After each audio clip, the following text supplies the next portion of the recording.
Hey, if you want to set up voicemail greetings on a Samsung S25, first of all, to access your voicemail, you have to open the phone dialer, and in the most cases, you have to just click and hold this button, and you will actually call into your voicemail. Let's say that it is not working, then what you have to do is just to go into this icon, then go to settings, move into your voicemail and check for your voicemail number. If you don't have voicemail number here, you will have to check your provider website or call customer support and just find out what is the voicemail number for your provider, and then just call this number.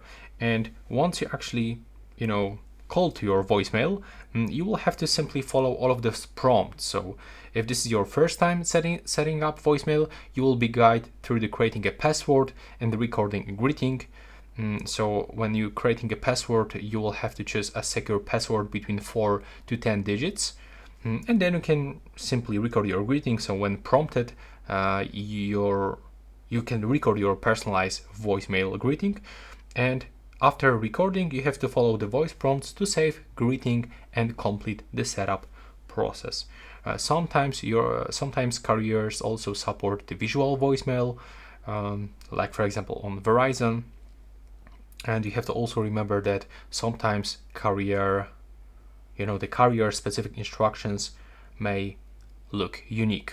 So it actually depends on your provider, but in the most cases it will look actually the same.